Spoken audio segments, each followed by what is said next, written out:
Salam untuk kita semua, kembali lagi bersama saya. Kali ini saya akan membahas terkait dengan jenis-jenis penelitian kualitatif. Tapi sebelum itu, perkenalkan, nama saya Daud Seprianus Nuwatunis, asal Institut Agama Kristen Negeri Kupang, program studi Psikologi Kristen semester 5. Baik, kita masuk dalam materi yang pertama, itu penelitian kualitatif deskriptif, yaitu merujuk pada upaya untuk menggambarkan fenomena, kejadian atau pengalaman sebagaimana adanya tanpa memanipulasi atau pengaruh dari peneliti.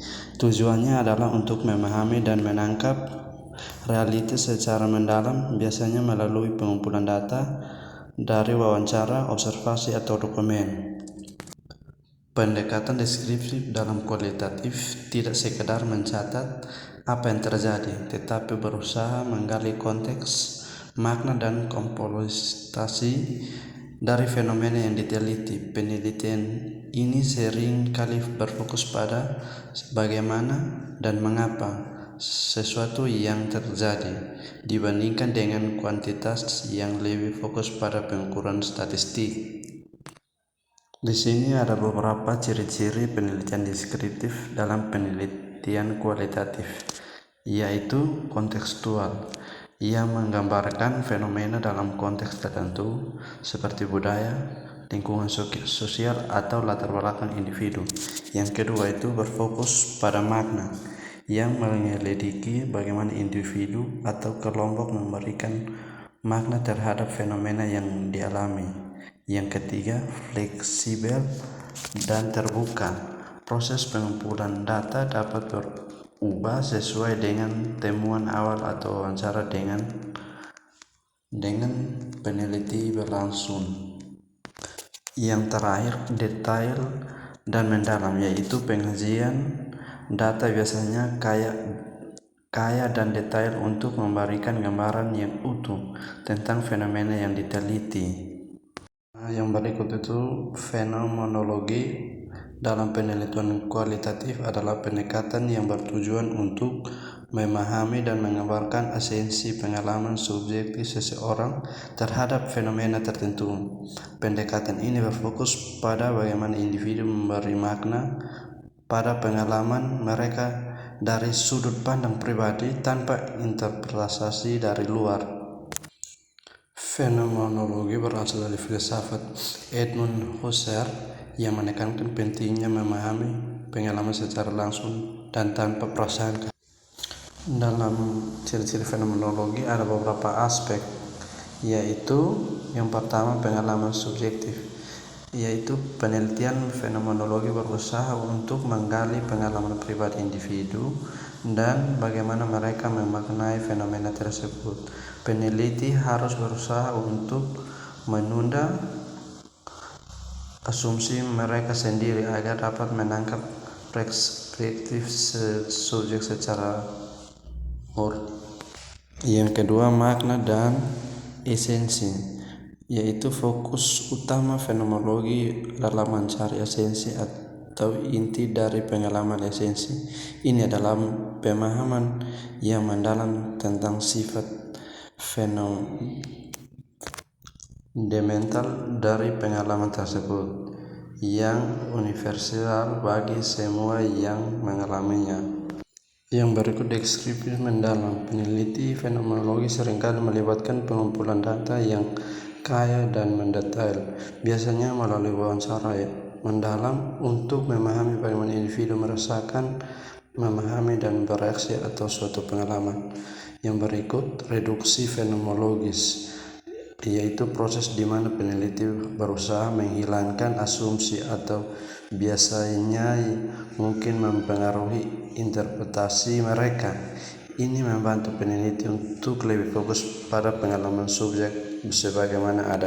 Yang terakhir, kontekstual, yaitu meskipun fenomenologi fokus pada pengalaman individu, konteks di mana pengalaman itu terjadi, misalnya sosial, budaya, atau sejarah, juga penting untuk dipahami karena dapat mempengaruhi makna yang diberikan oleh individu. Yang berikut studi kasus dalam penelitian kualitatif, yaitu metode yang digunakan untuk mengkaji secara mendalam satu atau beberapa kasus spesifik dalam konteks nyata. Studi kasus sering kali dipilih ketika peneliti ingin memahami fenomena yang kompleks atau mendalam dari sudut pandang holistik dengan pertimbangan faktor-faktor kontekstual yang mempengaruhi fenomena tersebut. Dari situ ada beberapa karakteristik penting dari studi kasus dalam penelitian kualitatif, yaitu yang pertama, fokus pada kasus spesifik. Studi kasus yang mengkaji satu kasus atau beberapa kasus secara mendalam. Kasus ini bisa berupa individu, kelompok, organisasi, peristiwa, atau komunitas. Misalnya, peneliti mungkin ingin mengeksplorasi bagaimana satu sekolah tertentu menerapkan program pendidikan inklusif. Yang kedua, kontekstual. Peneliti studi kasus berusaha memahami kasus dalam konteks alaminya. Hal ini melibatkan pengumpulan data tentang lingkungan fisik, sosial, budaya, atau institusi yang mempengaruhi kasus tersebut. Peneliti harus memperhatikan berbagai aspek terkait seperti norma sosial atau kebijakan yang berlaku. Yang ketiga, pendekatan multi sumber data, yaitu studi kasus sering menggunakan berbagai sumber data untuk memberikan gambaran yang lebih lengkap dan kaya. Ini biasa mencakup wawancara, observasi, dokumen, artefak, dan materi lainnya. Yang keempat, deskriptif dan eksploratif, yaitu studi kasus kualitatif biasanya bersifat deskriptif dengan tujuan untuk menggambarkan bagaimana kasus tersebut berfungsi, atau eksploratif ketika peneliti ingin menemukan temuan baru dari fenomena yang kurang dipahami. Pendekatan ini memungkinkan terlintas dalam eksplorasi isu-isu yang muncul selama penelitian berlangsung. Yang kelima, pemahaman mendalam, yaitu studi kasus bertujuan untuk menggali secara mendalam fenomena yang terjadi dalam kasus tersebut. Yang terakhir, generalisasi. Yang terakhir, generalisasi analitik, yaitu studi kasus kualitatif tidak bertujuan untuk membuat generalisasi statistik ke populasi yang lebih luas, tetapi lebih fokus pada generalisasi analitik, yakni pemahaman tentang prinsip atau pola yang dapat diterapkan dalam konteks serupa. Ciri-ciri penelitian kualitatif yang berikut itu studi sejarah, yaitu metode yang digunakan untuk memahami dan menganalisis peristiwa, proses, atau fenomena dari masa lalu. Peneliti ini tidak hanya berfokus pada kronologi kejadian, tetapi juga pada pemahaman mendalam tentang konteks, makna, dan dampak peristiwa tersebut. Tujuan utama studi sejarah dalam penelitian kualitatif adalah untuk menjelaskan bagaimana dan mengapa peristiwa masa lalu terjadi, serta sebagaimana peristiwa tersebut mempengaruhi keadaan saat ini. Nah, ada beberapa karakteristik dalam studi kasus sejarah, yaitu yang pertama, pendekatan kontekstual, yaitu menempatkan peristiwa atau fenomena dalam konteks sosial, budaya, politik, atau ekonomi yang relevan pada waktu tersebut. Dengan memahami konteks sejarah, peneliti dapat menjelaskan bagaimana faktor-faktor yang membentuk atau mempengaruhi peristiwa tersebut. Yang kedua, analisis data historis, yaitu menggunakan berbagai sumber data dari masa lalu seperti dokumen arsip, surat, laporan, artikel, surat kabar, foto, artefak, serta wawancara secara lisan dengan individu yang mengalami atau mengetahui peristiwa tersebut. Yang ketiga, interpretasi dan refleksi. Penelitian sejarah kualitatif lebih dari sekedar merekonstruksi fakta. Ia melibatkan penafsiran tentang bagaimana dan mengapa sesuatu terjadi. Yang ketiga, yang berikut, fokus pada perubahan dan proses, yaitu penelitian secara seringkali memusatkan perhatian pada proses perubahan atau perkembangan suatu fenomena dari waktu ke waktu. Ini bisa mencakup transformasi dan kebijakan budaya atau institusi, serta bagaimana dinamika kekuasaan, ideologi, dan sosial mempengaruhi perubahan tersebut. Yang berikut metode kualitatif, yaitu sejarah dalam konteks kualitatif berfokus pada aspek-aspek yang sulit diukur secara kuantitatif seperti nilai, norma, dan pengalaman subjektif orang-orang yang hidup pada masa tersebut. Yang terakhir, kritis terhadap sumber. Peneliti harus kritis terhadap sumber sejarah yang mereka gunakan. Mereka harus mempertimbangkan asal-usul, bias, dan kekuatan sumber tersebut.